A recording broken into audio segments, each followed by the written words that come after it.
शादी के बाद ही भाइयों का बंटवारा क्यों होता है? एक कौवा की ज्ञानवर्धक 5 बातें। नमस्कार दोस्तों, स्वागत है हमारे YouTube चैनल में। मित्रों, आज की वीडियो आपके लिए कुछ नया सिखाने वाली है। आपके लिए यह वीडियो बहुत ही ज्ञानवर्धक होने वाली है, जिसमें आज की चर्चा आपके लिए बहुत ही महत्वपूर्ण है। आज का विषय है कि शादी के बाद ही भाइयों में बंटवारा क्यों हो जाता है। शादी से पहले भाई बहुत ही प्रेम से रहते हैं। बंटवारे का कभी नाम नहीं आता। जब तक भाइयों की शादी नहीं होती है, तब तक उस घर में बंटवारे का नाम नहीं आता, और जैसे ही भाइयों की शादी हो जाती है, उसके बाद ही बंटवारे का नाम क्यों आ जाता है। और बंटवारा एक दिन हो ही जाता है, तब तक उन भाइयों को चैन ही नहीं मिलता जब तक बंटवारा ना हो जाए। ऐसा क्यों होता है मित्रों? आइए इसी बात को लेकर के हम इस वीडियो में चर्चा करने के लिए जा रहे हैं। और हम एक कहानी के माध्यम से आपको बताने का प्रयास करूंगा कि विवाह होने के बाद ही भाइयों का बंटवारा क्यों होता है। ऐसा क्यों है? आपसे निवेदन है कि आप हमारी इस वीडियो के लिए पूरा देखें और इस कहानी के लिए ध्यान पूर्वक सुने, जिसमें एक कौवा ने बहुत ही उत्तम और ज्ञानवर्धक 5 बातें दर्शाई है। मित्रों, एक समय की बात है। एक कौवा अपनी पत्नी कबी के साथ नीम के पेड़ पर बैठा हुआ था। रात का समय था और सोने के लिए दोनों ने उसी पेड़ पर बसेरा कर लिया। जैसे ही लोग सो गए, कौवा भी सोने की तैयारी करने लगा, लेकिन कबी को नींद नहीं आ रही थी। वह बार बार करवटें बदल रही थी। कौवा ने कबी से पूछा, हे प्रिय, आपको नींद क्यों नहीं आ रही? आप इतनी बेचैन क्यों हैं? कबी ने कहा, हे पिया, मेरे मन में एक सवाल है। जब तक उस सवाल का उत्तर नहीं मिलेगा, मुझे चैन नहीं आएगा। कौवा ने कहा, प्रिय, ऐसा कौन सा सवाल है जिसने आपकी नींद छीन ली है? निसंकोच होकर बताइए।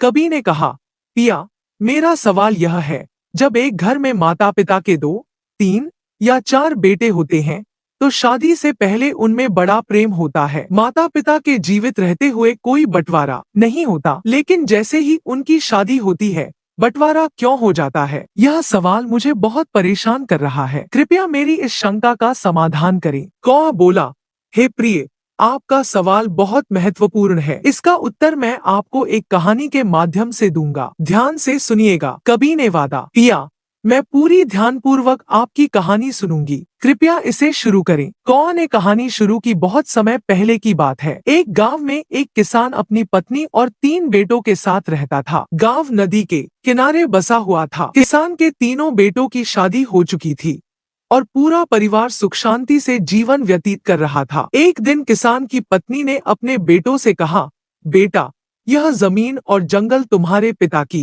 कड़ी मेहनत का परिणाम है। इन्हीं की उपज और लकड़ी बेचकर उन्होंने इतने पशु खरीदे और इतना बड़ा घर बनाया, जिसमें हम सब आराम से रहते हैं। उस समय तीनों बेटे धान के लहलहाते खेतों के पास खड़े थे। फसल कटाई के लिए तैयार थी और हवा में झूम रही बालियां बहुत सुंदर लग रही थी। किसान का सबसे छोटा बेटा श्यामू बोला, माँ, आप सही कह रही हो। मुझे भी पिताजी के साथ खेतों में काम करना बहुत अच्छा लगता था। आज भी वे दिन याद आते हैं। श्यामू को खेती में बहुत रुचि थी। वह दिन भर खलिहान में मेहनत करता, मजदूरों को संभालता, फसल की उपज इकट्ठा करता और उसके लिए सही खरीदार ढूंढता। किसान के 2 बड़े बेटे भी थे। बड़े बेटे प्रकाश ने ज्योतिष का काम शुरू किया और उसमें सफलता पाई। दूसरे बेटे रामू ने व्यापार में नाम कमाया और बहुत धन अर्जित किया। पूरा परिवार खुशहाल था। फिर एक दिन किसान बीमार पड़ गया। उसने अपनी पत्नी से कहा, मुझे लगता है कि मेरा समय आ गया है। मुझसे वादा करो कि बच्चों के बीच कभी जमीन जायदाद का बंटवारा नहीं होगा। मैं चाहता हूँ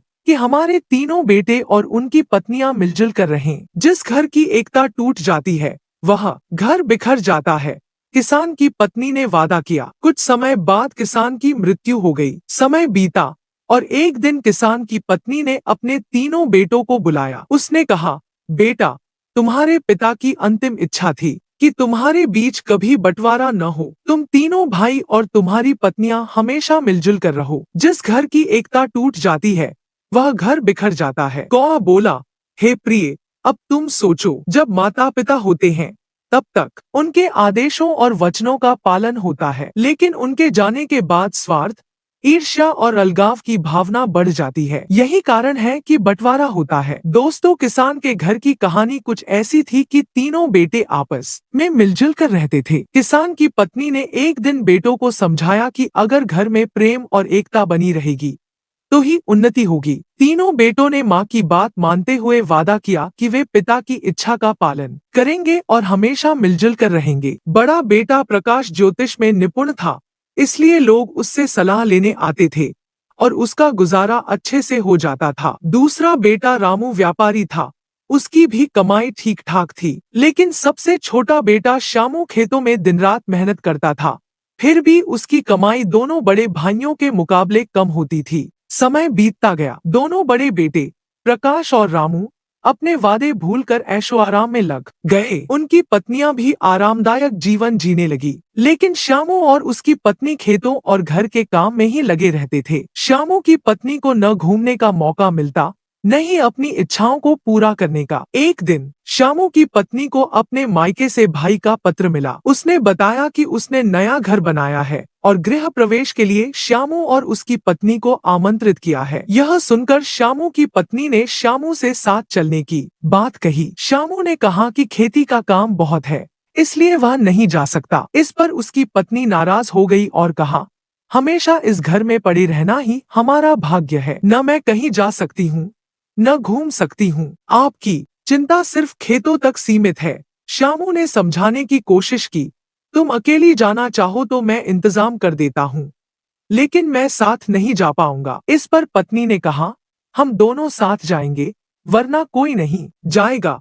श्यामू ने आखिरकार कहा, ठीक है, जैसा तुम चाहो। श्यामू की पत्नी के मन में पहले से ही गुस्सा था। वह सोचती थी कि दोनों बड़े जेठ और उनकी पत्नियां आराम से जीवन जी रहे हैं, जबकि सारा काम वही और श्यामू कर रहे हैं। उसने कहा, क्या हमने घर और खेत का सारा काम करने का ठेका ले रखा है? आपके बड़े भाई और उनकी पत्नियां मौज-मस्ती कर रही हैं, और आपने कभी सोचा भी नहीं कि मेरा भी मन करता है बाहर जाने का या थोड़ा आराम करने का। श्यामू चुपचाप उसकी बातें सुनता रहा। उसकी पत्नी का दर्द वाजिब था, लेकिन उसे हल निकालने की कोई राह नहीं सूझ रही थी। हम भी शौकशान का जीवन जीते थे, फिर जब उन्हें अपनी अपनी जिंदगी जीनी थी तो हमारी किसी को कोई परवाह नहीं रही। वे दोनों बाहर रहकर मौज-मस्ती में डूबे रहते हैं और अपनी अपनी पत्नियों के साथ घूमने निकल जाते हैं। वहीं हमेशा इस घर में पड़ी रहती हूँ। अब आप ही बताइए, क्या यह न्याय है या अन्याय? श्यामू की पत्नी ने जब यह सब कहा तो श्यामू की नींद टूट गई। उसने ध्यान से अपनी पत्नी की बात सुनी। फिर उसकी पत्नी बोली, अब मेरी एक बात सुनो, जायदाद के बंटवारे की बात चलाओ ताकि हम लोग अलग रह सकें। अलग रहेंगे तो हमें भी घूमने फिरने का समय मिलेगा। श्यामू को अपनी पत्नी की बात सही लगी। उसने सोचा, मेरे काम का महत्व मेरे भाइयों के काम से कहीं ज्यादा है। मेरी वजह से ही वे आराम से जीवन जी रहे हैं, जबकि मैं और मेरी पत्नी नौकरों की तरह इस घर में लगे रहते हैं। एक दिन जब सभी भाई एक साथ खाना खा रहे थे, किसान के सबसे छोटे बेटे ने अपनी माँ और भाइयों से कहा, मुझे जायदाद में मेरा हिस्सा चाहिए। अब मैं सबके साथ नहीं रह सकता। उसकी बात सुनकर माँ को बड़ा झटका लगा। माँ ने कहा, तुम्हारे पिता चाहते थे कि तुम सब मिलजुल कर एक साथ रहो, लेकिन छोटा बेटा बोला, माँ, अब यह मुझसे नहीं होगा। फिर दोनों बड़े भाइयों ने भी हामी भर दी और कहा, ठीक है माँ, जायदाद का बंटवारा हो जाना चाहिए। इसके बाद जमीन जायदाद के कागजात तैयार होने लगे। बंटवारे से पहले किसान की पत्नी ने अपने तीनों बेटों से कहा, बंटवारा बाद में करेंगे, पहले हमारी परंपरा के अनुसार भगवान विश्वनाथ के दर्शन करने काशी चलेंगे।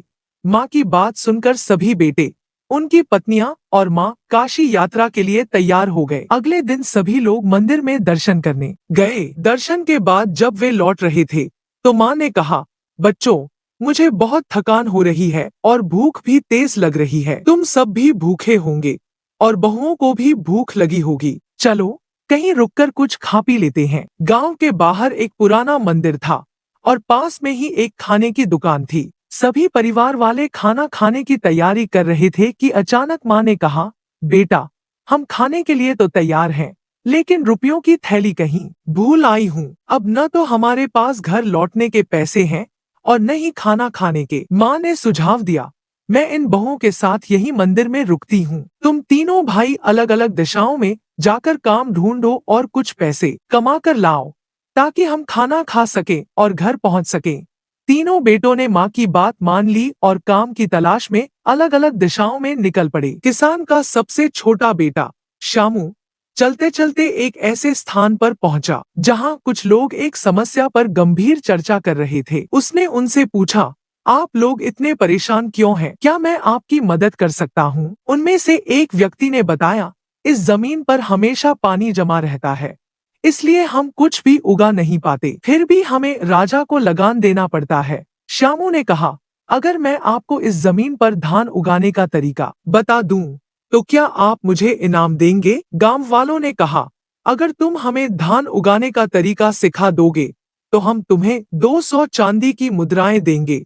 श्यामू, जो खेती में माहिर था, ने उन्हें समझाया, गोबर और मिट्टी को मिलाकर छोटे छोटे गोले बनाओ, इन्हें गीला और नरम रखो, हर गोले में बीज डालो और फिर इन्हें सूखने दो। बाद में इन गोलों को इस जमीन पर डाल दो। गांव वालों ने श्यामू की बात मानी। कुछ समय बाद उनकी जमीन पर धान अंकुरित हो गए। खुश होकर उन्होंने श्यामू को 200 चांदी की मुद्राएं दी। श्यामू खुशी खुशी अपनी माँ के पास मंदिर लौट आया। दूसरा बेटा रामू एक ऐसे स्थान पर पहुंचा जहां एक व्यक्ति पेड़ के नीचे बैठा उदास था। रामू ने पूछा, आप इतने चिंतित क्यों हैं? क्या मैं आपकी मदद कर सकता हूं? उस व्यक्ति ने कहा, हम 4 भाइयों ने अपने पिता की संपत्ति बांट ली थी, लेकिन एक काली बिल्ली थी जिसे हम सबने साझा करने का फैसला किया। एक दिन उसकी एक टांग टूट गई, जो मेरे हिस्से में थी। मैंने उसकी जख्मी टांग पर तेल लगाकर पट्टी बांधी। बिल्ली चूल्हे के पास सोने चली गई और वहां आग लग गई। जब बिल्ली भागी तो कई घर जल गए। अब पंचायत ने सारा दोष मुझ पर डाल दिया है। रामू ने कहा, अगर मैं तुम्हारी समस्या हल कर दूं, तो तुम मुझे क्या दोगे? व्यक्ति ने जवाब दिया, अगर तुम मेरी मदद करोगे, तो मैं तुम्हें 400 सोने के सिक्के दूंगा। रामू ने पंचायत बुलाई और कहा, यह सच है कि आग बिल्ली के कारण लगी, लेकिन जख्मी टांग के साथ बिल्ली भाग ही नहीं सकती थी। असल में वह अपनी 3 सही टांगों के सहारे भागी थी। तो दोष किसका है, जख्मी टांग का या सही टांगों का? गांव वालों ने रामू की बात से सहमति जताई और फैसला हुआ कि सही टांगों के मालिकों को नुकसान भरना होगा। व्यक्ति ने खुशी खुशी रामू को 400 सोने के सिक्के दिए। रामू भी अपनी माँ के पास मंदिर लौट आया। किसान की पत्नी ने अपने 3 बेटों के साथ एक कहानी साझा की। किसान का सबसे बड़ा बेटा प्रकाश जब कमाई के लिए निकला तो चलते चलते एक बड़ी हवेली तक पहुंचा। हवेली से रोने की आवाज आ रही थी और बाहर एक पहरेदार खड़ा था। प्रकाश ने उससे पूछा, इस घर में कौन और क्यों रो रहा है? पहरेदार ने जवाब दिया, आप अंदर जाकर खुद पता कर सकते हैं। प्रकाश ने अंदर जाकर देखा कि एक मंत्री रो रहा था। उसने पूछा, आप क्यों रो रहे हैं? क्या मैं आपकी कोई मदद कर सकता हूँ? मंत्री ने बताया, हमारे राजा ने मुझे हाथी का वजन पता लगाने का आदेश दिया है। अगर मैं ऐसा नहीं कर पाया तो राजा मेरा सिर कटवा देगा। प्रकाश ने कहा, अगर मैं आपकी मदद कर दूं, तो मुझे क्या इनाम मिलेगा? मंत्री ने उत्तर दिया, मैं तुम्हें 1000 सोने की मुद्राएं दूंगा। प्रकाश ने शर्त स्वीकार की और कहा कि उसे हाथी के पास ले जाया जाए। हाथी को एक नदी के किनारे ले जाया गया, जहां एक नाव खड़ी थी। प्रकाश ने हाथी को नाव में खड़ा करवाया। जैसे ही हाथी नाव में खड़ा हुआ, नाव पानी में डूबने लगी। जब नाव स्थिर हो गई, प्रकाश ने उस जगह पर निशान लगा दिया। फिर उसने हाथी को नाव से बाहर निकलवाया और कहा, अब इस नाव में उतने पत्थर डालो कि नाव उस निशान तक पहुंच जाए। जब ऐसा हो गया, प्रकाश ने कहा, अब इन पत्थरों का वजन करो, यही हाथी का वजन होगा। मंत्री ने इस उपाय से हाथी का वजन पता कर लिया और प्रसन्न होकर प्रकाश को 1000 सोने की मुद्राएं दी। प्रकाश वह मुद्राएं लेकर अपनी माँ के पास लौट आया। जब सभी भाई कमाई करके घर लौटे, तो उन्होंने साथ बैठकर खाना खाया। उनके पास उतना ही पैसा बचा जिससे वे घर वापस लौट सके। घर पहुंचने पर उनकी माँ ने एक छुपी हुई थैली निकाली और कहा, मैंने इसे इसलिए छुपाया था ताकि तुम्हें एकता की ताकत समझा सकूं। तुमने जो धन कमाया, उसे मिलाकर ही हम खाना खा पाए और घर लौट सके। अगर तुमने धन अलग अलग रखा होता, तो न खाना मिलता और न घर लौट पाते। माँ ने समझाया, जब तक झाड़ू बंधी रहती है, सफाई हो सकती है, लेकिन जब वह बिखर जाती है तो बेकार हो जाती है। इसी तरह जब तक तुम तीनों में एकता है, यह घर उन्नति करेगा, लेकिन जिस दिन बंटवारा हुआ, घर की प्रगति रुक जाएगी। तुम्हारे पिताजी ने मुझसे वचन लिया था कि मैं तुम तीनों में कभी बंटवारा नहीं होने दूंगी। फिर माँ ने यह भी समझाया कि बंटवारे का कारण बहुएं नहीं होती। समस्या तब शुरू होती है जब एक भाई कम कमाता है और दूसरे ज्यादा कमाने वाले ऐशो आराम की जिंदगी जीने लगते हैं, जिससे कम कमाने वाले भाई और उसकी पत्नी के मन में असंतोष पनपता है। वे सोचते हैं कि अलग रहकर मेहनत करेंगे तो जो कमाएंगे वह उनका होगा। इसी सोच से भाइयों में दरार पड़ने लगती है और बंटवारा हो जाता है। कहानी का संदेश यह है कि एकता में ही शक्ति है। परिवार की उन्नति तभी संभव है जब सभी सदस्य मिलकर रहें। भाइयों के बंटवारे को रोकने में माता पिता का महत्वपूर्ण योगदान होता है। माता पिता का कर्तव्य है कि वे अपने बच्चों में ऐसे संस्कार डालें जिससे परिवार में एकता बनी रहे। यदि माता पिता अपने बच्चों को यह सिखाएं कि चाहे कोई कम कमाए या ज्यादा, सभी भाई अपनी कमाई एकत्रित करें और मिल बैठकर निर्णय लें, तो परिवार में कभी बंटवारे की नौबत नहीं आएगी। साथ ही सभी बहुओं को समान अधिकार देना आवश्यक है। ऐसा होने पर परिवार में प्रेम और सद्भाव बना रहेगा और भाइयों के बीच कभी दरार नहीं आएगी। परिवार को एकजुट रखने वाली 5 बातें। कहानी में कौ अपनी पत्नी से कहता है कि परिवार की एकता बनाए रखने के लिए 5 महत्वपूर्ण बातें हैं। यदि इन बातों का पालन किया जाए तो परिवार में कभी बंटवारा नहीं होगा। आइए इन बातों को समझते हैं। 1. धन की बात गुप्त रखें।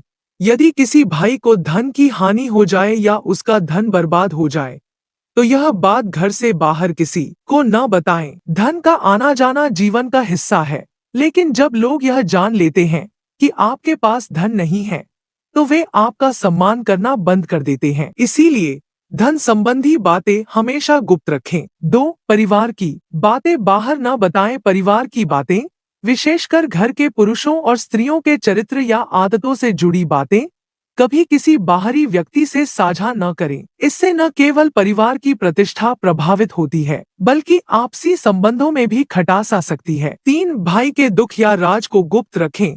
यदि आपके भाई को कोई समस्या हो या वह किसी संकट में हो तो यह बात किसी और से साझा न करें। ऐसा करने से भाई की प्रतिष्ठा को नुकसान पहुंच सकता है। यदि कभी आपका और उस व्यक्ति का रिश्ता खराब हो जाए जिसे आपने यह बात बताई है, तो वह आपके भाई की बातें सार्वजनिक कर सकता है। 4. ठगी या धोखे की बात छिपाएं। यदि किसी भाई को किसी ने ठग लिया हो या धोखा दिया हो तो इसे बाहर न बताएं। ऐसा करने से लोग आपके भाई को मूर्ख समझ सकते हैं। ठगी या धोखे की बातों को गुप्त रखना परिवार की एकता बनाए रखने के लिए जरूरी है। 5. अपमान की बात सार्वजनिक न करें। यदि कभी आपके भाई का कहीं अपमान हो जाए तो यह बात किसी के सामने जाहिर न करें। अपमान को सार्वजनिक करने से परिवार की प्रतिष्ठा और आपसी संबंध कमजोर होते हैं। कौ कहता है कि यदि इन 5 बातों का पालन किया जाए तो भाइयों के बीच प्रेम और सहयोग बना रहेगा। ऐसा परिवार तरक्की करता है और उसमें बरकत होती है। लेकिन यदि भाई एक दूसरे की गुप्त बातें बाहर बताने लगे,